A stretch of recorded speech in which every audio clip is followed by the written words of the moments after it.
justamente decirles que esta presentación así rápida parte de la lectura que se les mandó sobre Hannah Arendt. Entonces, probablemente la leyeron, probablemente hay algunas cosas con las que ya están familiarizadas, pero vamos a ver qué elementos podemos rescatar para la discusión. Primero, preguntarles qué entendemos por poder. Si alguno de ustedes quisiera decirme qué es lo primero que se les viene a la mente cuando piensan en poder. ¿Ok? ¿Sí? Nayeli. Cipotes creo que dejaron la mano levantada algunos de la mesa anterior. Entonces, Ok. Ok, si alguien quiere decir algo.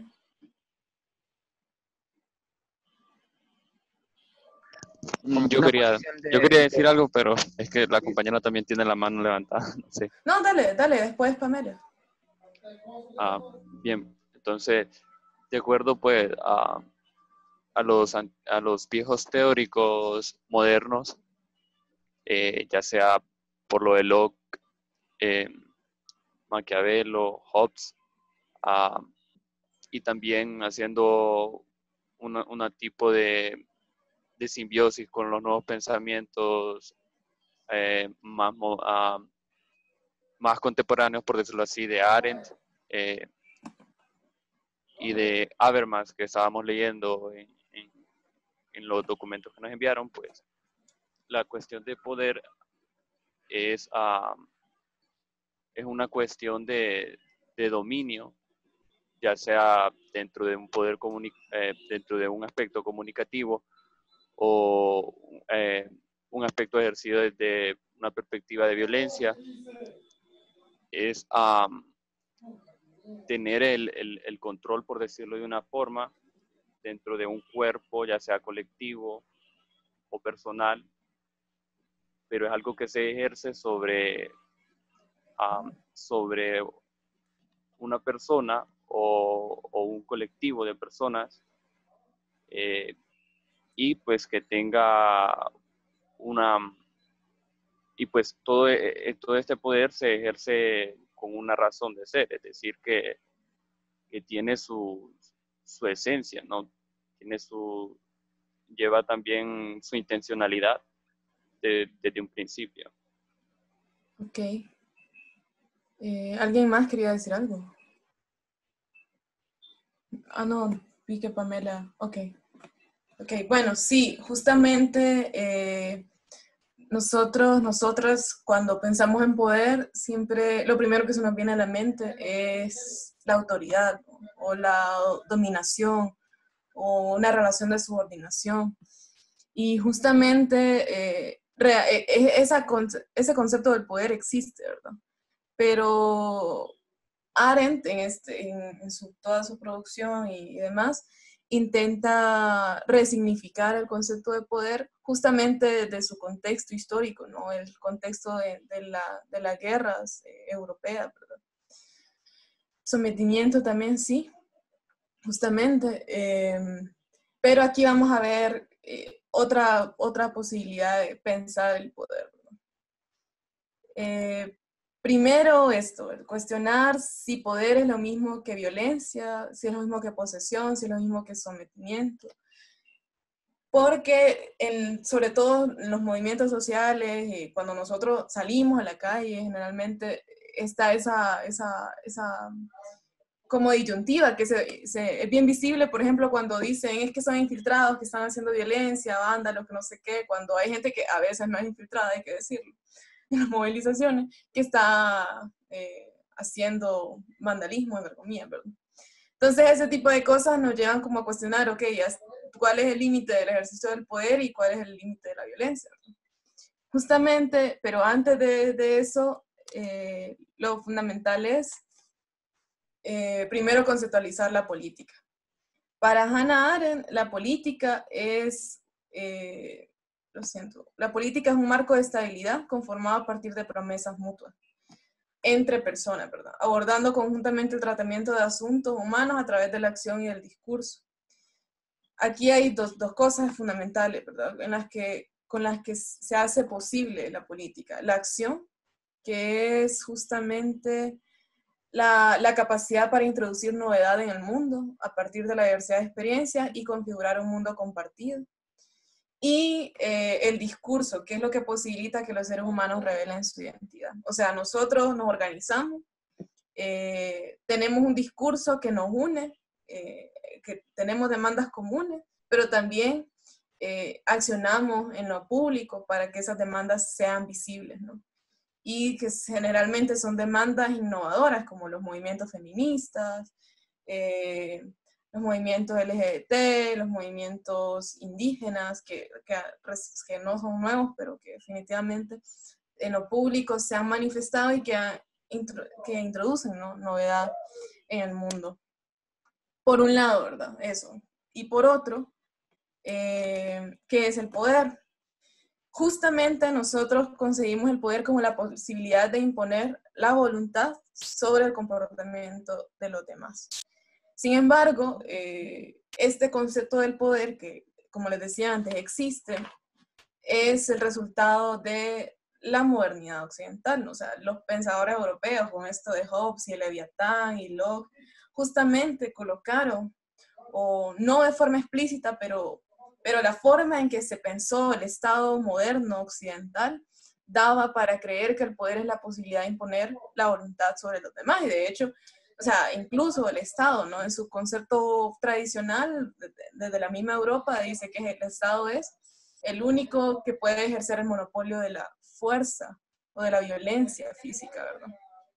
Entonces, justamente de ahí esta conceptualización. Sin embargo, Arendt intenta resignificar esto y propone que el poder es la capacidad humana no solo de actuar, sino de actuar en concierto o colectivamente, ¿verdad? Poder no es nunca una propiedad de un individuo, pertenece al grupo y existe solo mientras éste no se desintegra. Lejos de ser el medio para llegar a un fin dado, es la condición para que un grupo de personas piense y actúe.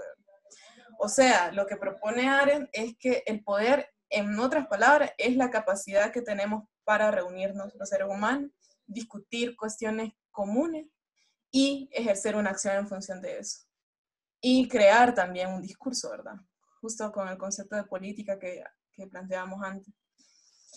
Entonces, un ejemplo de esto es el movimiento estudiantil universitario, que en su momento álgido, 2016, fue capaz de generar un discurso disruptivo en el seno de la universidad, pero también un accionar que era coherente con ese discurso y que obligó a la institucionalidad existente a replantearse, ¿no? Justo ahí se hace visible también otro concepto del poder y la política, ya desde América Latina, de Enrique Dussel, por ejemplo, que propone la diferencia o la relación más bien dialéctica, orgánica, entre el poder instituyente y el poder instituido, ¿no?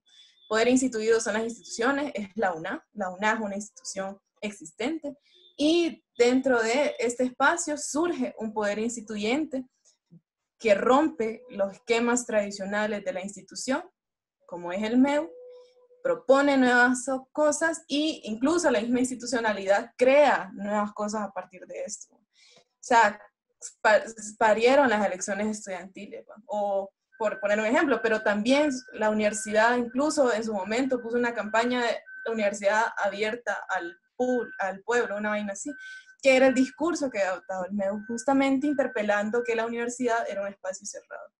Entonces, es una relación que existe, pero que justamente solo fue posible por un grupo de personas que se reunieron y que ejercieron poder colectivamente o en concierto. Luego, entonces, lo que dice Arendt es que el poder y la violencia, lejos de ser cosas hilvanadas, son cosas que están contrapuestas, ¿no? La violencia existe en la medida en que el poder no puede existir. O sea, la violencia, por ejemplo, no necesita reunión. Esas son las dos diferencias fundamentales entre poder y violencia. Por un lado, la violencia no necesita reunión, pero requiere de implementos debido a su naturaleza instrumental. La medida en que la violencia es un medio, necesita ser justificada con el fin que prosigue. El poder, por su parte, sí requiere de reunión, es un bien en sí mismo y no requiere de justificación, sino de legitimación. Eso es bien importante, ¿no?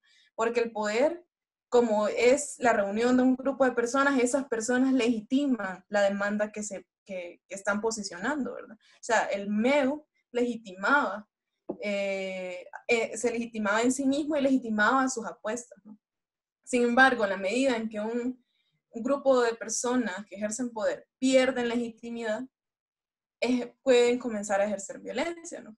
Sucedió con el movimiento estudiantil, ¿no? Con todas estas situaciones bastante polémicas de ejercicio de violencia entre personas, pero también, y es más evidente en el caso de los gobiernos, ¿no? O sea, el gobierno de Honduras, por ejemplo, no ejerce poder, y esta era la imagen siguiente, ¿verdad? O sea, gobierno de Honduras, Juan Orlando Hernández no ejerce poder, en realidad lo que ejerce es fuerza bruta porque carece de legitimidad.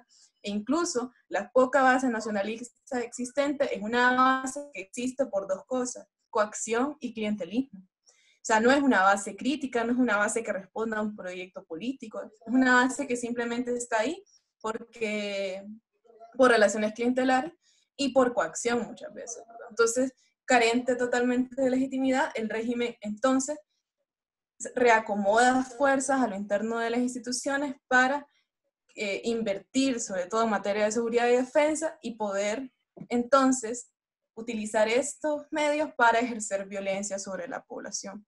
Y es una violencia puramente instrumental, ¿verdad? Como propone Arendt. Y además, no solo es esto, sino asalta las instituciones del Estado, pero también tiene relaciones estrechas con el crimen organizado, con el capital internacional, que es el que justamente llega a nuestros países y ejerce políticas extractivas de despojo, pero también con el Departamento de Estado de Estados Unidos, ¿no? Esa relación neocolonial, imperial y subordinada, pero que justamente sirve para que el régimen se mantenga y pueda ejercer violencia a sus anchas, como quedó demostrado en la crisis de 2017. Sin embargo, hay otro elemento aquí a destacar, ¿no? Que es el tema de poder y revolución. Si bien la situación revolucionaria surge cuando disminuye el poder que sustenta a los gobiernos, para que la revolución se lleve a cabo, es necesario el surgimiento de un nuevo poder que nace con la irrupción de una acción concertada entre personas preparadas para aprovechar la eventualidad y asumir las responsabilidades. Ojo con esto. Las revoluciones son fenómenos que surgen de la reunión de ciudadanos en las calles, pero también pueden ir acompañadas de manifestaciones de violencia. Sin embargo, las revoluciones no se imponen necesariamente por la violencia, sino por el poder de la multitud. Si bien poder y violencia son cosas contrapuestas, pueden coexistir.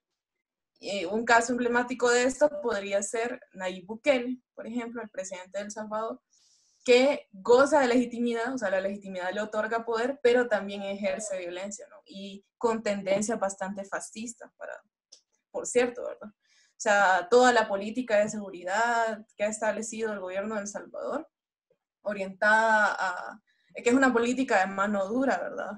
Es una tendencia totalitaria bastante evidente y que muy probablemente en nuestros países del Triángulo Norte, en la medida en que la crisis del coronavirus y la recesión económica se agudicen, las tendencias de nuestro gobierno van a ser todavía más totalitarias y con tendencias neofascistas.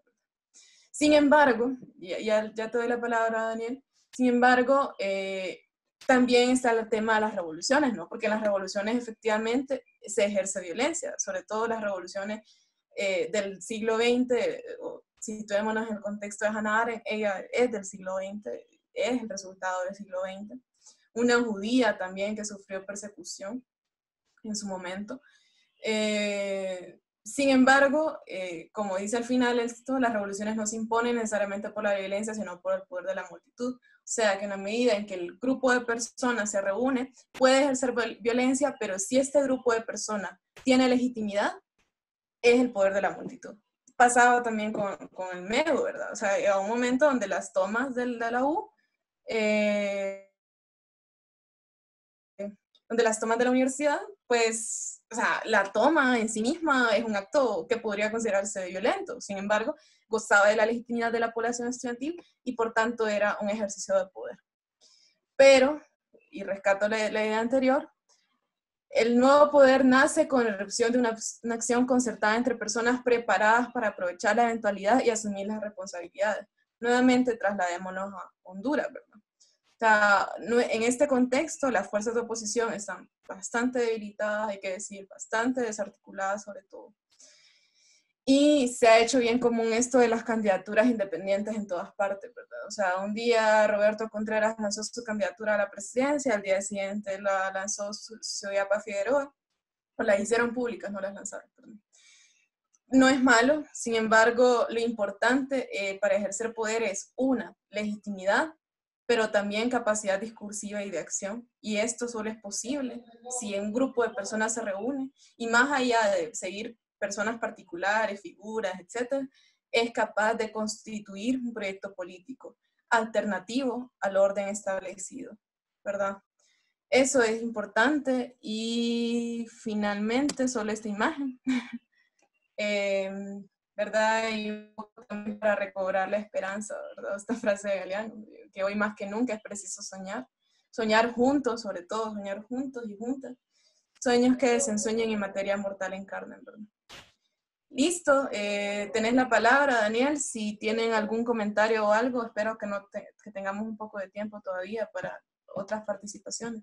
Pero dale, Daniel. Bueno, entonces, algo que sí quería mencionar, que me parece curioso y es algo notable lo que dice en esta analogía del pensamiento de Arendt, es que en efecto lo que sucede en muchas ocasiones, que también sea en el caso de Honduras, y aunque no lo acepte cierto sector de las personas o ciertos simpatizantes, también se ejerce en El Salvador, es que la violencia no solamente se manifiesta mediante un acto represivo, podría ser o sea, una violencia, por decirlo así, violenta, pero, o sea, de golpes, de represión, ya sea como nos sucede en la universidad con el gas, la persecución política, etcétera, sino que también se puede ejercer mediante la demeritación de ciertos grupos sociales o también podría ser el ataque verbal que también en muchas ocasiones se da con distintos grupos sociales o distintos gremios. Ahora bien, algo que saben hacer los políticos en este aspecto es que tienen esa tienen esa función crítica que hace falta muchas veces en las mentalidades.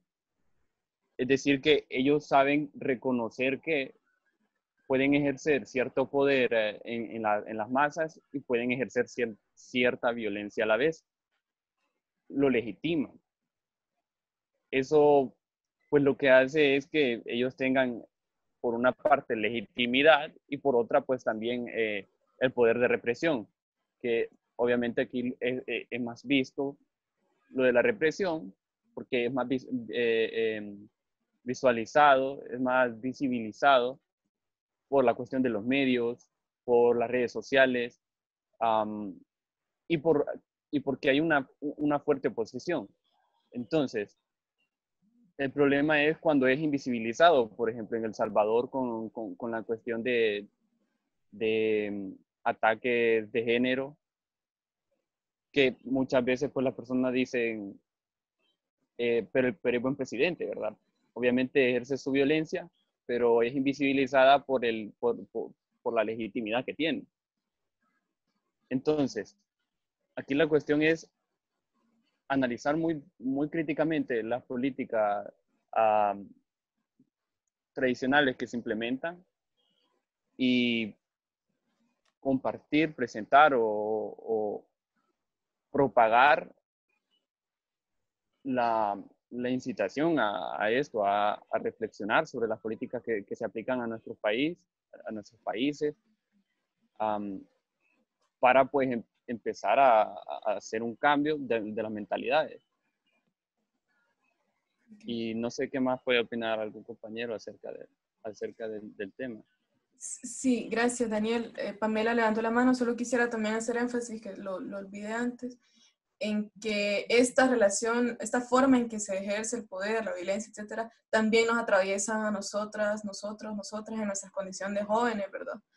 Pero también de forma diferenciada, ¿verdad? O sea, no es lo mismo el ejercicio de la violencia contra pueblos indígenas que contra personas ladinas, mestizas, o contra mujeres, hombres, personas trans. O sea, en realidad hay una diferenciación y desigualdad de condiciones, ¿verdad? Y que nos ponen en desventaja según nuestra condición de clase, de género, eh, étnico-racial, también para que lo consideremos en la discusión. Pamela.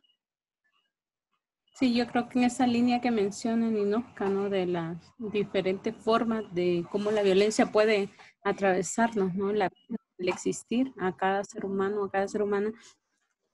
Es más fácil, asumo, ¿verdad? Que al estar organizados podamos identificar estas formas de violencia.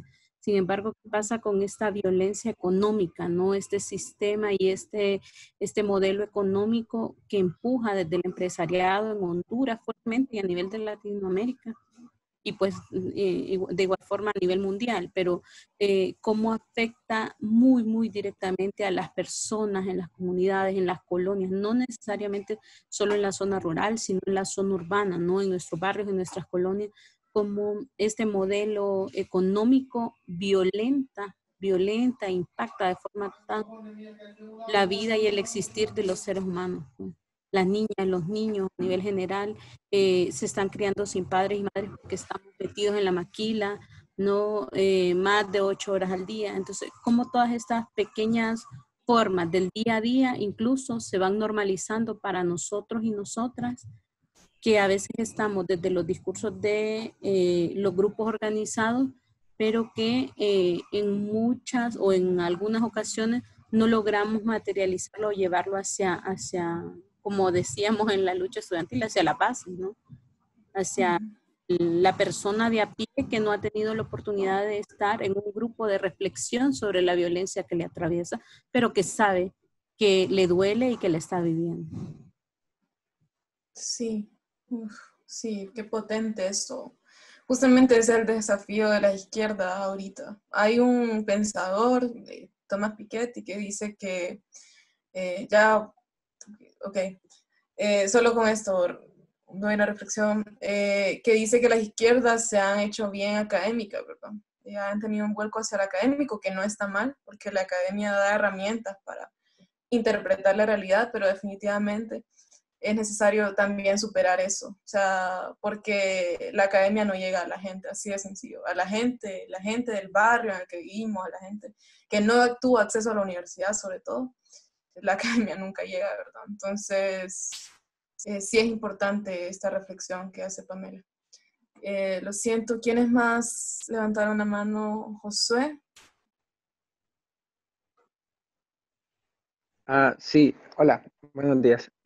Solo quería señalar un poco, una pequeña parte sobre cómo ha ido cambiando y evolucionando, haciendo conexión con lo que decía el compañero Daniel, sobre las formas selectivas de la represión, que podemos ver que en los años 30, de los años 30, a decir a los años 70, mediados de los 70, la forma en la que era generalizada la protesta social, que no importaba si uno estaba peleando un derecho en un sindicato, no importaba si uno estaba pidiendo que el servicio de agua llegara a su colonia o la electricidad, era considerado subversivo y ameritaba y exigía que esa persona desapareciera o la fueran a golpear órganos represores o que la mataran así fríamente.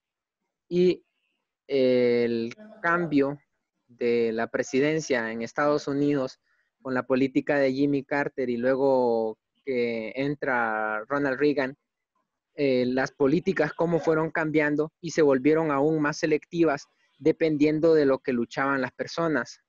Digamos, los ambientalistas simplemente empezaron a desaparecer, las personas que abiertamente exigían un cambio democrático empezaron a aparecer asesinadas, aparecían pero aparecían asesinadas, los líderes estudiantiles eran desaparecidos y cuestiones así. cómo las formas de ejercer represión se han vuelto selectivas y se les asignaba un castigo específico o una medida específica para poder acallar las demandas que ellos exigían. Gracias, Josué. Nos quedan como menos de 2 minutos, creo. Gaby. Ay, sí, eso iba a preguntar porque yo, mira, 8 segundos y ya me estaba preocupando más bien. Bueno, en fin, buenos días. Yo sí quería como ligar un poco con el tema anterior, por ejemplo, que, bueno, con el tema anterior, y es que algo que nosotros hemos visto, al menos dentro del organizativo dentro del movimiento estudiantil, no sé si coinciden ustedes conmigo, es de que, por ejemplo, a veces nos hacemos la pregunta por qué las personas de afuera son las que más apoyan la lucha, y es precisamente por el tema que estábamos viendo anteriormente, porque cuando vivís en zonas urbanas como que se te olvida, como que vivís una vida demasiado monótona y no te pones a pensar, no filosofás o no tenés como esa cosmovisión, ¿verdad? De cuál es tu propósito en el mundo. Entonces, algo que como mencionaba Daniel, ¿verdad? Ha sido como selectiva también la manera en cómo se ejerce el poder. También, por otro lado, como mujeres también, o sea, estamos dentro de una lucha, mujeres, hombres, pero si perteneces como o sea, defendés ideologías, por ejemplo, feministas, o tenés afinidad a la comunidad LGTB, qué sé yo, todas estas cosas, ¿no? También te encontrás en una manera, en una posición desigual para poder de cierta manera, ¿no? Ejercer poder.